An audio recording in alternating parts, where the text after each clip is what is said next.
He innovated and proved that plumbers aren't the only ones who can master pipe joints.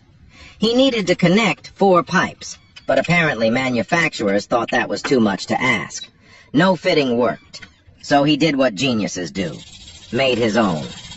A true DIY hero, defying logic and showing that creativity beats catalogs. Now the pipes are perfectly connected, probably stronger than any factory-made part.